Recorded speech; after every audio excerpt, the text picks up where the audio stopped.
This webinar is really the culmination of several months of work and ultimately a policy white paper, which we'll be talking about in a little bit. We're also going to have a panel discussion. I'll explain a little bit more about that in due course as we come to it. But I want to leave plenty of time for Q&A from you guys. So please do use the chat when we come to it.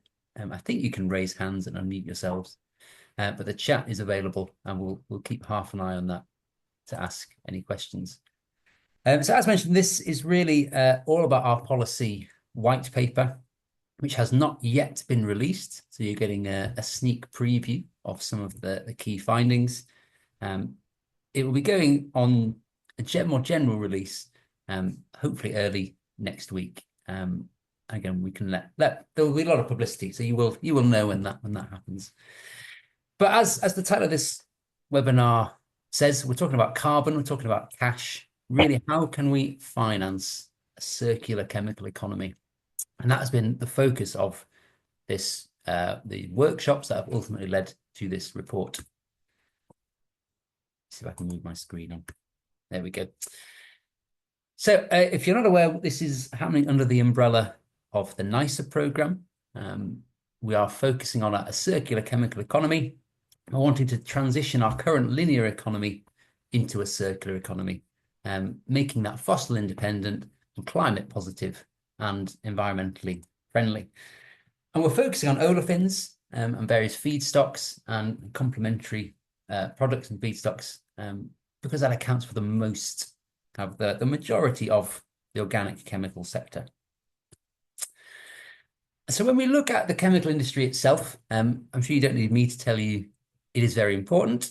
From an economic perspective, huge amounts of export value and turnover and value added, and demand is expected to grow to at least double over the next 10 years. So business as usual is no longer really an option.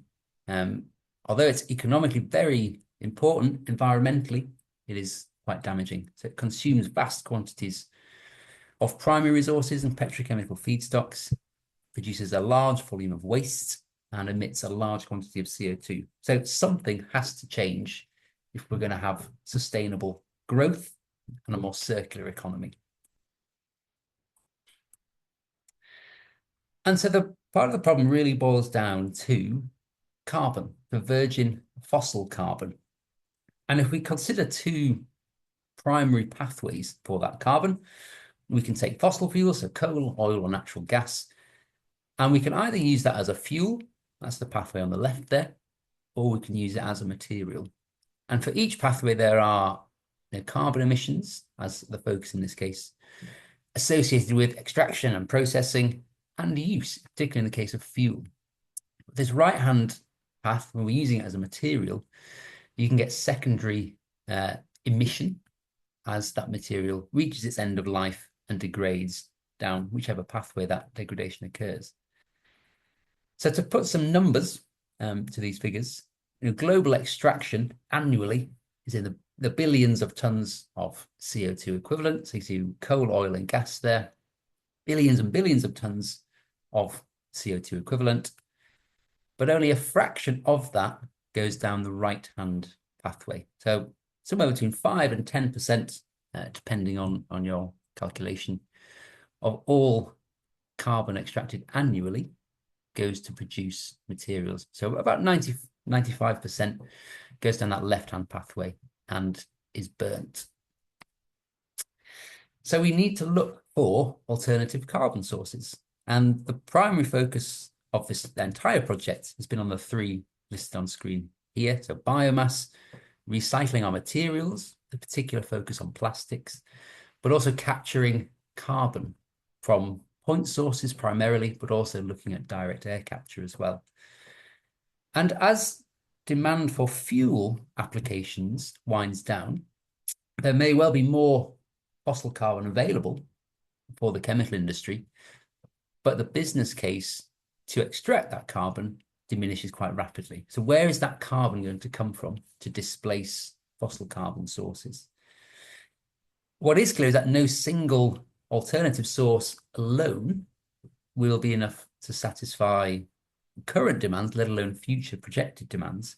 So the proportion that each can supply, and again, there are question marks over the exact quantities that could be available, but the proportion that can be supplied is tied very heavily to the amount of investment put into those technologies and the policies around those technologies and alternative carbon sources. So we are focusing on ethylene, mainly because of its such wide reach and far-reaching implications for vast quantities of consumer products, touching nearly every sector in society. So we have textiles and plastic packaging, as we've mentioned, through to transport, and not just in the fuel, but the plastics and the rubbers and components that go into transport, all sorts of personal care, agriculture, detergents. There's a seemingly endless list of ethylene-based products that we could consider. So just to pick up from the previous slide, when we're talking about recycling our plastic packaging, we have significant quantities of waste which is being discarded, which potentially could be a very viable carbon source. And so there are lots of implications around waste. How do we define waste? What do we do with recycling and landfill and incineration? Just as one example, it's very, very complex supply chains and intermediates and products and sources. So trying to navigate through this very, very complex supply chain landscape is very tricky. It's very difficult. This graphic is from the paper that's referenced at the bottom. I highly recommend reading it. I mean, we're not going to go in detail over this diagram, except to show that it is very, very complex. And trying to navigate your way through this landscape is tricky. Now, I want to just change tack slightly and make a very quick differentiation between policies and laws. So policies are the guidelines and the principles that achieve certain goals. Workplaces have policies. We have health and safety policies, pension policies, all sorts of policies. Whereas the laws are those legally binding rules that can only be set by governments. And the two go hand in hand. So policies can be used as an instrument of law. So to pick up health and safety policies, that is as a result of health and safety laws. Conversely, policies can provide the penalty or the incentive. And in this case, we're looking at policy to drive that transition to a more circular economy, to really enable technologies, enable investment, and really, as I said, drive that transition towards a circular economy. But it's not just chemical supply chains that are complex. The policy and the legislation surrounding circular chemicals as a whole is also very complex. So you can see our present position in the purple dot there. We have lots of legislation upcoming over the next few years ahead of the 2050 net zero goal. But you can also see there's a lot of legacy policy and legislation, some of which is still in effect today. Some of it is EU legislation, further complicated by devolved administrations, each setting own waste and energy and kind of recycling policies. So it's a very, very complex space to work in and to try and see a clear path, both from a technical perspective and from a policy perspective. So we set about to hold a series of policy workshops over the past few months, starting in February, concluding in early June, I believe it was, attempting to address that question highlighted in pink there. How are we going to finance the transition to circular chemical economy? So who is going to pay for it, and how are we going to pay for that transition? Where will the finance come from, and how will it be delivered? So we held a series of 3 stakeholder workshops to address this question, really to provide some industry-supported policy recommendations. That was the ultimate goal, to provide to government, to ministers and the civil servants. And the stakeholder complexity was built into each different workshop. So we started in our first workshop with representatives from academia and from industry primarily, looking at the key technologies. So, what technologies are present, what technologies are emerging, and what policies or kind of opportunities and barriers does policy need to overcome to help those technologies come to commercialization quicker. So from workshop 1, we held, again, similar academic and industry representatives, but we brought in some finance experts as well to help us to understand funding mechanisms, both from a public finance perspective and from a private finance perspective. So again, really understanding those mechanisms, where is money coming from, what is available, and how can that kind of really closely interact with the technologies. And workshop 3 was where we planned to bring policymakers in. Recent political events over the summer complicated that, so we didn't get quite the target group we were hoping for, but it was still a really interesting session, summarizing everything, pulling it together, and really helping to formulate those policy plans. And you see that the picture there is after our 3rd workshop down at the SCI in London on a nice June day, which is very nice. So the broad aims of the workshops were largely fourfold. So we wanted to look at policy. So what current policy is in place and what solutions exist within those current frameworks and guidelines and policies. Then going a step further, what could be done with new policies? So that's both from what is essential to driving that transition, or what tweaks are needed to current policies to really streamline, in this case, commercialization processes, helping technologies get to market at a much quicker rate and sustaining that growth. We also wanted to understand mechanisms for funding. Finance is not my background. It's a very new area to research in. So having that financial expertise was very, very beneficial to understand financing, the funding mechanisms from a public and a private perspective, and where is it going to come from and how will it be delivered.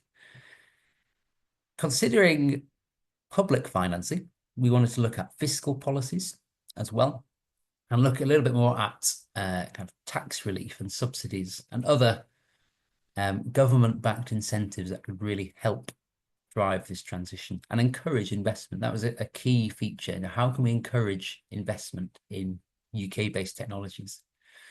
And our last one was to really lay out some evidence-based policies that were supported by industry and that would deliver a really clear path to how we can scale solutions to obtaining that circular economy at a suitable cost and within a suitable time frame. So to summarize those workshops quite broadly, and again, this is a large part, or predominantly the major focus of the white paper is taking those learnings and those summaries and distilling them into a policy white paper. So focusing on challenges first, we spoke at quite considerable length about demonstrator units, particularly in that early stage kind of feasibility study stage, as how do you de-risk your investment opportunities? How can you increase confidence in your technologies and really promote that investment needed to help scale it up? And linked to that on the right-hand column is now, how do we promote that inward investment in UK-based technologies? Is it demonstrator units, or are there other funding mechanisms that will play a part? Secondly, back to the left-hand column, when we're talking about very technical problems and solutions, this is a very technical space. We need to reframe that when talking to policymakers through a more economic lens. So jobs creation and growth and the economy, to really capture interest and not distract too much with the technical. And part of that is demonstrating the value, both the value of carbon, the value of typical waste streams, and the value of adopting circular business models and encouraging that shift away from current linear practices. And finally, thinking about challenges, linked to the first point, is how do we access resources and facilities for scaling up? We spoke again at length, particularly in the biotech sector, the challenges and the difficulties in obtaining such resources at a suitable cost and in a timely manner to really accelerate growth. And a part of that was collaboration, both within and beyond the sector. How do we encourage that? How do we promote it? And how do we, I guess, be more aware of the capabilities of others, so we can share in our discoveries together. And then moving on to opportunities, this was a very, or designed to be an optimistic series of workshops and reports. And we wanted to show that there are opportunities, great opportunities, and we just need to bring the focus to those opportunities in the right manner. So we spoke at length about collaboration and industrial symbiosis, again, as methods for helping to de-risk quite novel technologies and circular solutions for investment. We also spoke about waste. How do we define waste or end of waste, end of life? How do we extract the value and show the value of carbon, not as a waste product, but as an essential component for life, for the economy? And linked to that was further information, further education for investors and policymakers. So again, not focusing too much on the technical details of our technologies, but showing the benefits to society. So the broader societal benefits and opportunities from investing in particular technologies and solutions.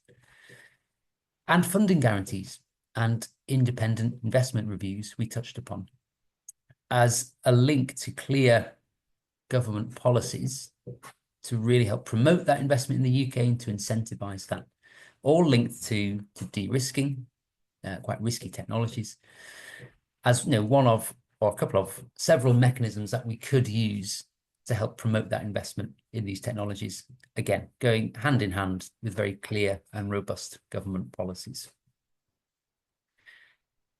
And picking up a bit more on finance, we kind of broke that down into the financial and the fiscal, so maybe focusing more on the private finance versus the public finance.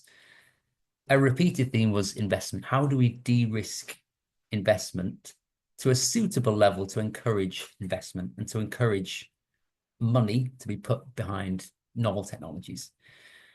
We touched upon business models, consumer demand, and the link that they have and the interplay they have. And that a lot of funding is being sourced and obtained overseas. So we're very good at generating our intellectual property, not so good at keeping it within the UK. There's a steady outward flow of our manufacturing and our innovation. And so thinking about fiscal support, we need government intervention. We need government support to enable this transition to occur at a suitable pace. And that's largely to help incentivize the investment in UK-based technologies. And that could be changes to taxes, could be changes to subsidies, and policies surrounding that to really help support this transition. What is or was clear from our workshops is that we need something new. We need new instruments, we need new investments to support these new business models and new ways of approaching the environment and the economy, and how they will interact in a more sustainable manner going forward. So all of that has culminated in this policy white paper, again attempting to address that question highlighted there, largely split into 14 key findings and 14 key recommendations with some more succinct policy priorities as well. The QR code on the screen there will take you to an executive summary and that policy priorities document. This report has not yet gone on to general release. So this is a sneak preview for what is to come. But as I mentioned at the start, in the coming weeks or so, this will be going towards a more general release. The reason behind that is to preempt delivery to ministers. We have a long list of government and ministerial contacts, and we wanted to prioritise their involvement in this project, give them an advanced copy before more general release. So scan that QR code. There are some documents on the website already. You can also find out some of the other work that we've been doing. And when this report is released, that will also be on the website with some media coverage. I mentioned policy priorities.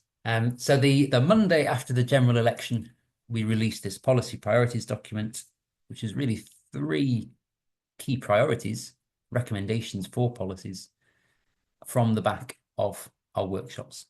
So we need an industrial strategy for the chemical sector. It needs to be focused on alternative carbon sources, and particularly how do we utilize waste carbon.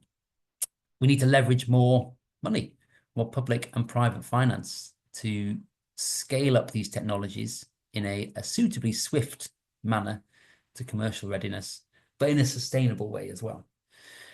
And part of that, and the third point listed here, is a very rapid deployment of fiscal support in the short term, followed by a more longer term transitioning of tax relief incentives towards the green sector and towards jobs and reskilling and training. So again, framing this very technical space from an economic lens. And I'll just finish with 2 quotes on the screen here, which I think really summarize a lot of the key findings. So there was broad agreement that the UK is not an attractive place to invest in technologies for several reasons.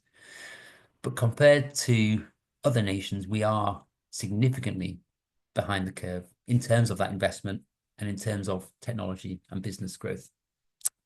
And part of that is due to our policies. A lot of the policies are very quick to utilize the stick, but very slow, or there's reduced use of the carrot. So we don't have much in the way of incentives to encourage that growth and to encourage that incentive. So that's enough from me, giving an overview of our work. So I'm very pleased to introduce our panel for today's discussion. So Peter and Thomas are with us. Rachel, unfortunately, is not able to speak in an official capacity. She is present on the call, so she will not take an official role in our panel discussion, but may well be able to offer some answers to questions you may have, particularly around finance. So Peter and Thomas, thank you very much for agreeing to be on this panel. I'd like both of you just to give a very brief introduction to yourselves, and then just to tell us what were some of the key things that struck you from the workshops. That could be, key messages, key points, learnings, anything at all that really struck you from the workshops. So Peter, we'll start with you, please.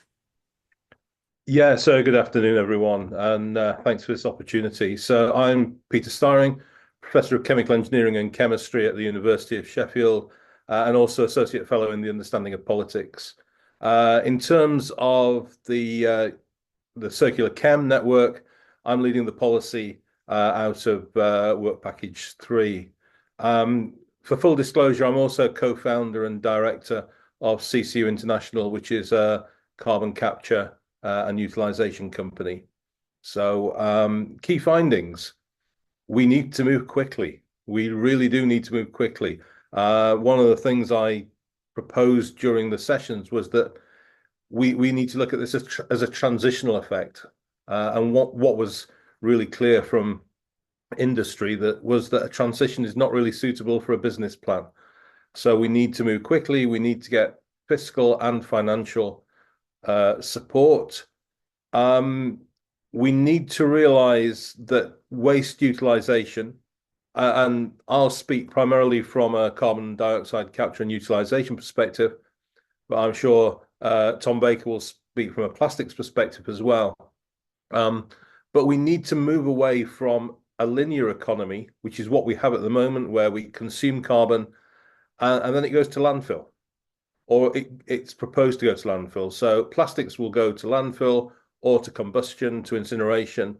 CO2 will eventually go to landfill through CCS, carbon capture and storage. But that just puts a burden on the front end of the supply chain. If we can't reuse carbon, we have to get it from somewhere else. And the place that we get it from, biomass is a route, but the primary route is through petrochemicals. And as Tom said, if we rely on 5% of a barrel going to the chemicals industry, and we stop using the other 95% for fuel, then that really does compromise the supply chain, because it's not going to be viable to extract oil for only 5% of its value. So yeah, the other thing was life cycle assessment and techno-economic analysis. That really has to be front and center, and it needs to be honest and transparent. So we need to look at a systems approach, not just an individual process approach, because the boundaries are hugely important to getting the true value. Great. Thank you, Peter. Thomas, over to you. Hello, everyone. Yes, thank you for having me here today. So as Tom has mentioned, I'm Dr. Thomas Baker. I'm a specialist in plastics, the Waste and Resources Action Programme, more commonly known as WRAP. And we've been working with the centre in this space for some time. In terms of the findings that I took from some of the workshops, I would reiterate Peter's comments, particularly around utilisation and the value add from undertaking those activities in comparison to storage. It was kind of made quite clear at some of the workshops that economic activities are generated in both instances. If you actually utilize that, you are then providing actual revenue generating activities that you can use to showcase to investors a circular economic model in which resources are going back around the system, rather than just putting them somewhere else in the kind of out of sight, out of mind type activities. And a large part of that really comes around to regulatory certainty as well as a necessary prerequisite. If we know where we stand and where we're heading, it's much easier to go in that direction. Everything from where we are at the moment with the acceptance of mass balance, we're expecting to hopefully hear an outcome on that by the end of this year. At least that's what we've been told. And also in light of the end of waste resource frameworks, formerly quality protocols as well. But a lot of these new policies that have been coming in over the past 5 years are creeping in or have been delayed, so the dust hasn't settled, so that clarity isn't quite there in the full capacity. And I would also reiterate the comments made regarding assessment methods and metrics, particularly as most of these or all of them have been pretty much set up during a time of a linear fossil-based system. So they can or may favour the status quo in some elements. For example, when it comes to accounting of emissions, and if we're counting all emissions or if we're only counting fossil emissions within a potential emissions trading scheme, for example, versus not the bio-based emissions. But at the end of the day, the emissions are emissions, and it's the balance of offsets versus the accounting principles. And all of that is ultimately putting materials out there, or we're using materials continuously in a manner that doesn't quite circularize them enough or demonstrate that we can do this if we incentivize in the correct direction. And we've got to bring people along with that. So as Tom said earlier, avoid the kind of scary language where possible, actually make it tangible and physical to people so that they understand and know what they're working with. Great, thank you.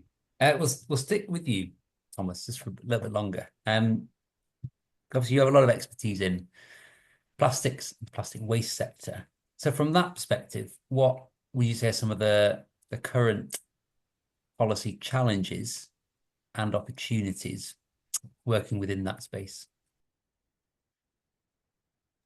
I would probably repeat the comment around some of the uncertainty that we're going through at the moment. So when it comes to management of, I'll stick with the kind of plastics here as a theme. The previous government have stated, or did state, that they would consult on a ban of, say, exports of plastics waste, which hasn't happened, which hasn't materialised, and we now obviously have a new government as well. There was the consultation on a mass balance approach. While we can accept that chemically recycled content would count towards so the likes of the plastics packaging tax, we have no accounting mechanism for that. And there's also implications in terms of having a much clearer state of play for end of waste and reaching end of waste. Now, the resource frameworks, quality protocols have been subject to review since around 2021, and we've only recently seen some come out when it comes to compost and anaerobic digestion. But there still needs to have more of those so that the industry can actually move around that space and understand what the necessary steps are for reaching this status. In which case, once they've reached end of waste, you have a product, and that once you go from waste to product again, that is circularizing part. So there's plenty of opportunities there, but it's getting these out and into the wider field so that they are known, set in stone, chipped away on a tablet, and then it gives people something to work around. Because without that at the moment, without having the likes of the full fee structure under extended producer responsibility, we don't know how the funding mechanisms are going to work, going back into local authorities and recyclers, who are essentially some of the champions of circularizing plastics and other waste streams. And we're not even fully touching here on more of the chemical sides when it comes to paint, for example, which isn't something that's typically collected. And leaning on sort of chemical recycling or non-mechanical recycling, as we tend to call it, the consistency and homogeneity of input feedstocks is a massive challenge. Films and flexibles are recognized to be one of the largest because of their low density, difficult to capture. We haven't got curbside capture of these materials just yet, but that is incoming and that is due in the next few years. And there's also some of the implications that we have around sustainable aviation fuel mandate. And this kind of links back to what Peter was saying earlier with regards to CCS over CCU, so storage over utilization. Although I have been talking for a little while, so maybe I'll touch on the SAF element of that as the kind of conversation develops. Great, thank you. Peter, anything you want to add to that? Yeah, I think one of the things that we noted during this report was the need for a robust industrial strategy. And for those who saw the industrial strategy published last week by Jonathan Reynolds, chemicals were not included in the 10 key priority areas. Now, whether that was by design or just through omission, we really need to probe that. So we're going to be working at ministerial level to make sure that becomes a priority. I was quoted over the weekend in the National in Scotland as saying the current policy is Tory policy painted red. And that is not unsurprising, really. We're just over 100 days into the current administration. And they're just, the policies at the moment are still the old Conservative playbook. But we need to get that consultation in. We need to make sure that chemicals become a key priority. As we've said, carbon dioxide utilization can add revenue to a process which would otherwise be a cost exercise to capture the waste. If we don't do that, if we lose the chemicals industry, it's not what do we gain, it's what do we lose. If we don't do a circular approach, we could lose about 0.5 billion pounds a year in revenue through loss of earnings to the UK. What we must do, and this is a little bit predictive, if you like. There's rumours that the forthcoming fiscal statement, the budget, will include an increase in national insurance contributions from employers. That makes the UK difficult for SMEs, for example, but also for large companies because of increased costs. And also the change in capital gains tax makes it less attractive to get financial investment from overseas because of the issues. We also need to look in the Mission Innovation State report. We talked primarily about CCUS, carbon capture, utilization, and storage. What's happened is the U has now become silent, and we really need to put that at the forefront, that this is revenue generation, not an expense to the emitter. And we need, as I said, we need to move quickly. We need to get this in place in the next few years. Not, we always have this target of 2050, but unless we act now, we're going to go past the tipping point. And one of the things that was really encouraging, then really disappointing, was about probably about 4 years ago, we did some work through the all-party parliamentary group on fairer business banking.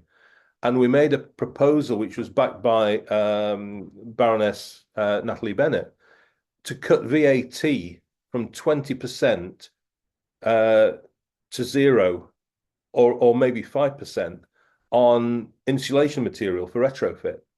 Now that was agreed, and that the Chancellor at the time, Rishi Sunak, said that was going to go through. As soon as he became Prime Minister, that was scrapped. The dichotomy there is you are paying 20% VAT on green materials, but only 5% VAT on natural gas. So it's getting that balance right. It's a balance, but also a transition. Great, thank you. And then I guess a question to both of you, just to pick up on something we have touched on, is the value of carbon and the value of using that carbon.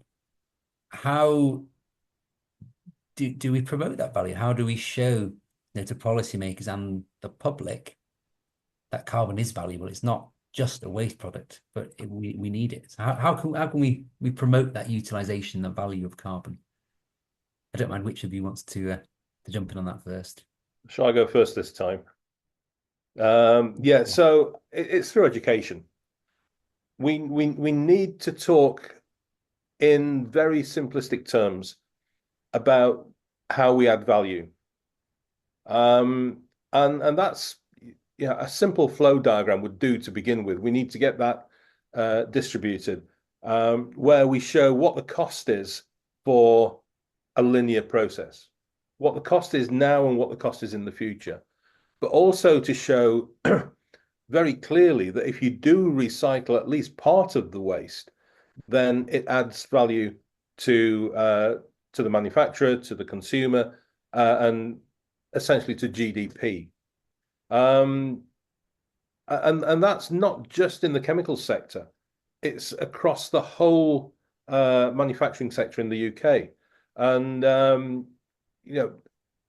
we're part of a project called Flue to Chem as well, which is 15 companies and 2 universities funded by Innovate UK, and it's part of the Foundation Industries program. If you look at the industrial strategy, the foundation industries aren't really mentioned. We need to get that message across. Maybe it's too early for the current government to appreciate that. But certainly, this report is going out to ministers. It will go to Paul Monks, who's the Chief Scientific Advisor in DESNZ. And one of the problems is that DESNZ is responsible for a lot of the work that goes on in this area, but also DEFRA have a role to play as well. And when I say DEFRA, I always get into trouble for saying DEFRA because that is English. We need to go SEPA, which is Scottish, and National Resource Wales, and I think DEFRA, which is Northern Ireland. These are devolved nations who have devolved environmental policies. So we need to address a lot of people. We can do that through the centre, but we also need politicians to be aware of that. So when they're talking, when they're visiting factories, they're able to talk about how waste can be managed and the need to go circular. It really, if we can manage this properly, we can have retraining in jobs that would otherwise be lost through the net zero transition, but also the chance of having a huge amount of revenue coming into the system. I'll leave it there. If I may add onto that, and the point that Sam has made in terms of what's in the strategy, that none of the foundation industries are within it. The British Plastics Federation have called for the plastics industry in the UK, which is a huge economic sector, to be included within that. And you notice that when you look at the kind of industries that are included in it at the moment, chemicals doesn't come up in there, but it cuts across a lot of them. And I think that's one of the parts that really underpins this, is that it is part of textiles, it's part of defense, it's part of hygiene. It's rather esoteric, which is perhaps one of the troubles with getting people to understand what it means when you say chemical and the fear of it. And I think the early stage, particularly education on that, as you have new ministers in or children in schools in terms of the curriculum, is particularly important, because otherwise it is a fear-inducing term, which is then challenging to overcome later. And in terms of the other forms of communicating these kind of instances, is it depends to what extent it's on that radar. So the Sustainable Aviation Fuels mandate does include provisions, for example, for recycled carbon feedstocks. I'll skip over some of the detail, but if I can give a little bit within that you have to include the definition of waste, and then what is meant by the term unrecyclable plastic. Now, as new regulation comes in and we start to collect new plastic items at curbside for recycling, and new technologies come online, such as non-mechanical recycling, and you have the best available techniques, development, and end of waste criteria are settled, the definitions of what these terms mean may change. The typical definition of waste, the one that's used from the Waste Framework Directive, is if an individual or someone has a substance or an object and intends to discard that object. But it also can't include substances that have been intentionally modified or contaminated to become a waste, so that you can then reprocess that waste into something else, where you have this almost intentional devaluation and corruption of a material to then revalue it. So there is some sort of understanding within that of the technical complexities. But once you start to get into the legalese, it's difficult to keep up. And the whole idea of sort of keep it simple was something that came up repetitively when it comes to these communications.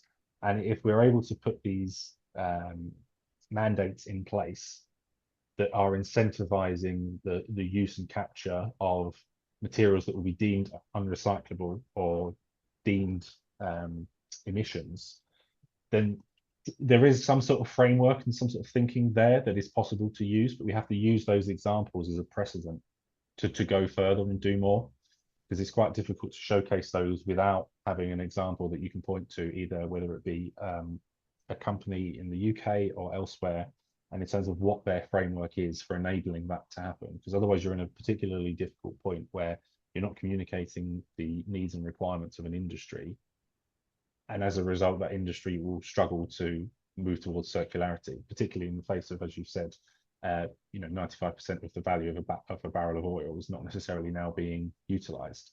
So what's the justification for the remainder? And that's the argument where biomass can come into it. But there's many more effects that might happen from increasing our use of biomass that just extends the scope wildly.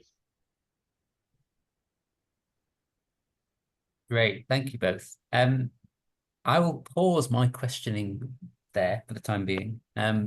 And open the floor if anybody from our audience has questions. I've seen some comments in the chat. I don't know if those who've written them want to expand on them, or if you want to put more questions in. I think you are able to unmute. But yeah, if anybody has any questions for our panelists, please do feel free.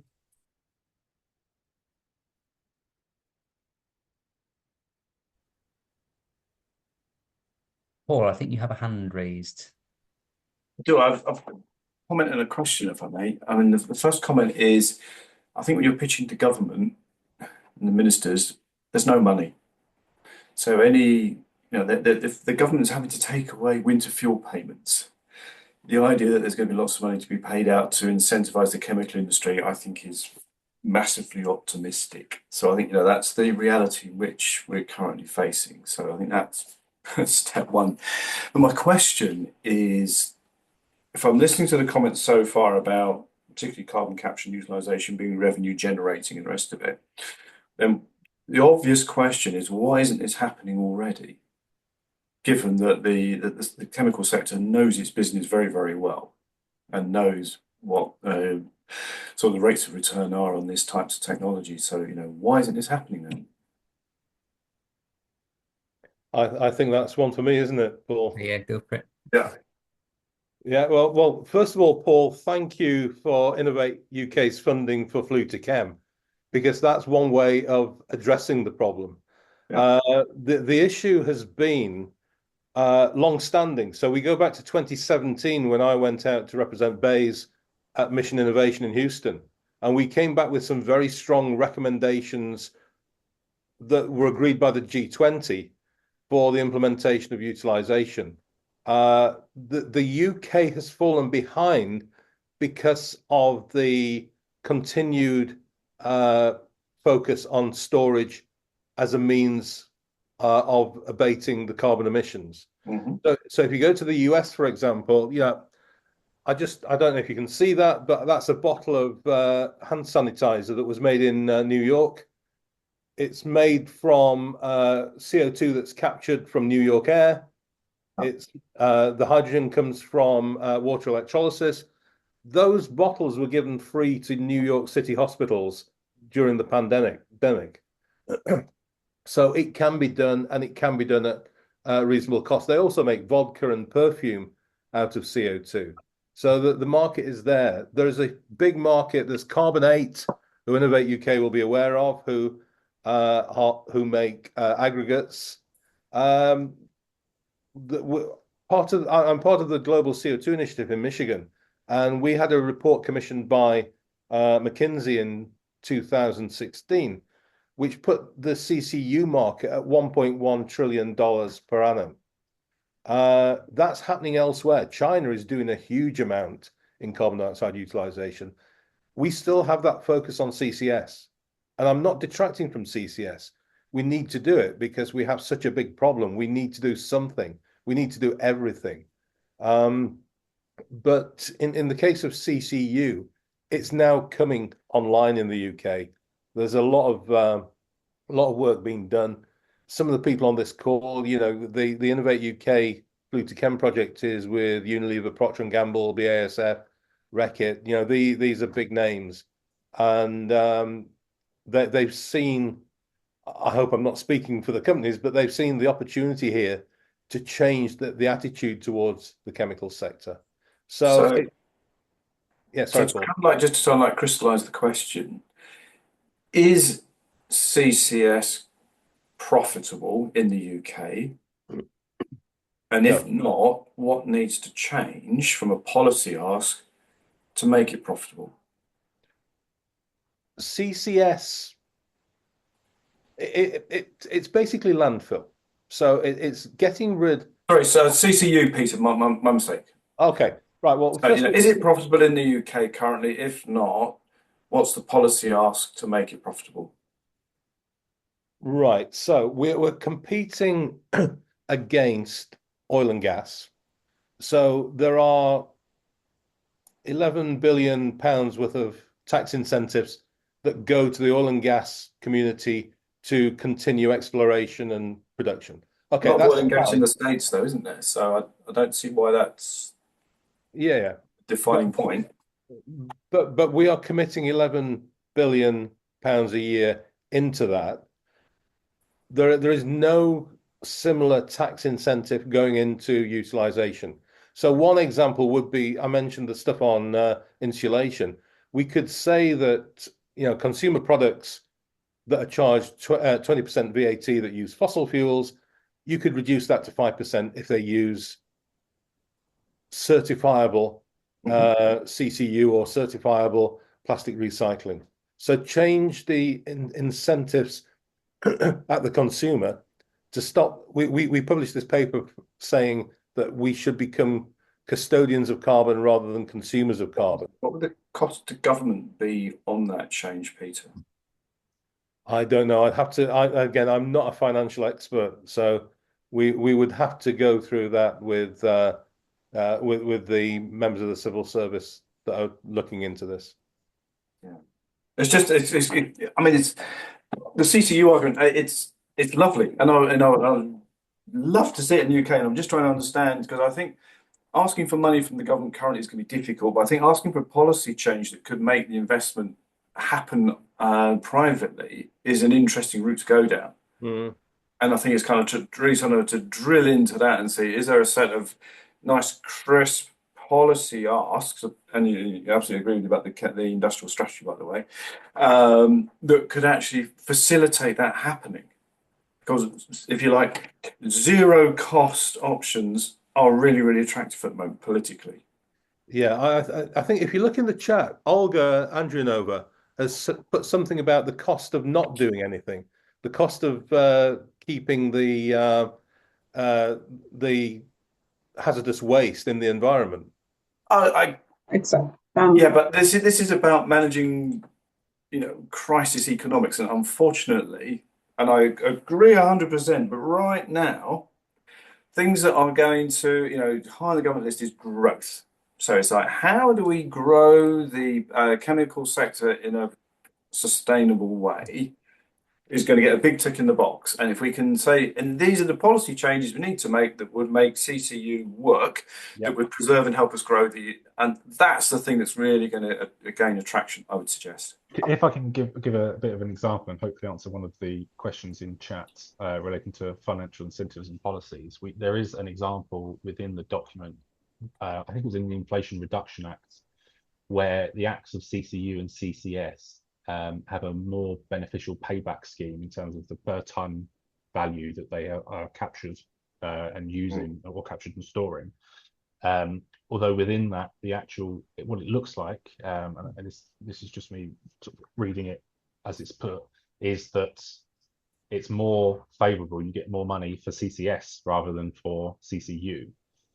Now, those are the sorts of policies where I'm going to use the phrase when the dust settles to see what that is actually incentivizing, perhaps within America, that is something that within the UK could be done, similar to what Peter has suggested, that makes it more viable for consumers to be able to pay for the products, and then for that money to flow through and showcase to investors that there is demand and that there is that beneficial policy framework because it's being supported. And it's not something that would necessarily have a cost to the government, but it wouldn't necessarily be such a cost to the business itself, which is what would incentivize it. So it wouldn't need payment up front, it would need lesser costs up front. And the IRA, Inflation Reduction Act, is one of those examples that we came across. Yeah, absolutely. But it's just, it's particularly our issues are obviously with the big cracker operators in chemicals. So that's Exxon, SABIC, a couple of others, and it's kind of like, right, why aren't they doing this? If it's profitable, why aren't they doing it? My first thought when you asked that question was because comparatively oil is so cheap compared to doing it by other means that even if it was profitable, the lack of being able to say for certain that you get a return on investment, given the size of the capital expenditure, makes it risky. And we're in that phase at the moment where we're making it less risky, but it's still not as certain as it's needed to be for the money to kind of flood in, let's say. Which is why I think we're on this shaky ground and we're having these discussions, but it is slowly changing. And one of the points that we put in the report is those subsidies that are given to oil and gas, some of which could potentially be transitioned across into these other areas. But there's large implications there when it comes to a just transition in terms of where the current cracker operators are, changing the skill sets. The investment in one location for oil and gas is not necessarily the same location that you would get for investment in other areas of the chemical sector or offshore wind, for example. So the geospatial pattern of that just around the UK as an island nation is a bit more complicated, but it's sitting there. Just to repose your question again, I think the question is, why are we not doing this in the UK? Yes. Because you mentioned SABIC, and SABIC are doing it in the Middle East. And Aramco are doing it in the Middle East. And there's lots of activity in China. So the question is, why are we not doing it in the UK? And that is a political question as well as a financial question. Really interesting to dig into that, wouldn't it, and figure out what the policy ask is to get that happening in the UK. That's on the agenda. Brilliant. Thank you. Right. Olga, you have your hand up. Yeah, thank you. Olga Andrianova, Open University, and I'm a PI leading on hazardous waste project. Currently, we are also investigating the flight tipping, but also chemical waste basically in Somerset. So this was a project what was funded by Open Societal Challenges. And to answer the question to Paul about how to really leveraging this kind of engagement on the government level, what the businesses have told us that actually this environmental environmental injustice is happening. Basically, the companies and businesses are also with the chemical substances. They're investing in the permits. They're investing in some additional equipment, right? And opposite to them, and this is a capitalism issue. And businesses who are actually, or which are not doing that, having competitive advantage. So what is meaning, as what I meant, and I'm referring to Peter's point here. If the policymakers will consider businesses, also chemical industry, it doesn't matter who are sort of comply with the regulations and will be not rewarded, but more punished, then obviously we will not come to this kind of point. What to do with whole issues on the hazardous waste and fly tipping and environmental crime.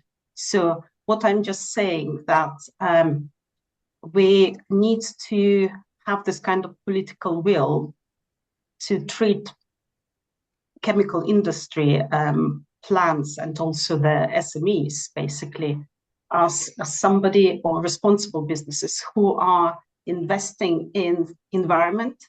And this is what most probably not happening, because it's at the moment the large companies are, like Peter suggested, are growing and they become more powerful, and actually the responsible businesses are dying. And this is how the UK, because UK has more or less this kind of private sector led industry, including chemical, including hazardous waste industry. And this is a problem which other countries do not have, because the majority of, for example, hazardous waste industries or waste industries are governmentally owned. So my main point is literally how to reward the responsible businesses in privately led capitalistic environment, and this is difficult. I think that's a good point, well made. It costs more money to do the right thing in the right way, essentially. Yeah. So, and it's a totally ineffective and totally unnecessary, actually, to pay additional money, whereas there is some cheaper options to dispose waste and in illegal places. Great, thank you. I'm very conscious of time. Has just gone 1 o'clock. There are 2 questions in the chat. One from Anna: any examples of countries that have put good financial incentives or support policies in place? Thomas, I know you've touched on that with the Inflation Reduction Act. I don't know if either of you want to briefly highlight that. And then one from Richard, in a similar manner, kind of phasing tax reliefs, increasing by 5% every year the amount of recycled carbon content in consumer products. So in 1 minute, would either of you like to address one or both of those questions before we close? So I'll endorse the IRA as a good incentive, but also BMBF in Germany. That's been going on for over 10 years now, and that's had an impact. There's companies like Covestro who are producing polyurethanes. In terms of the regulations, the 20% chemicals, it would be great to do that. We need to talk to industry to see how realistic that is in the long term. Yeah, I'd agree. I think taking policy approaches that generally have a transition, a leading period and transitional phasing approach is easier to swallow when it's realistic, rather than a kind of sunset date that's too soon. And the other side is to repeat a little bit of what Olga said with respect to we could do that, but it will require a lot of regulatory enforcement powers, and that comes at a high cost. And so, you know, we could do that, but we really need to factor in how. I don't want to use police because of the comment that was made earlier with respect to there's a lot of sticks, not enough carrots, but you need to figure out a method that is actually rewarding for doing this, as opposed to kind of pure oversight and stifling. And that's, I think, maybe the more difficult part of setting something like this up. Great, thank you. Any final thoughts or comments from the two of you in 30 seconds? Yeah, so the discussion with Paul from Innovate UK, keep an eye on CircularChem. There's some really exciting stuff coming out there.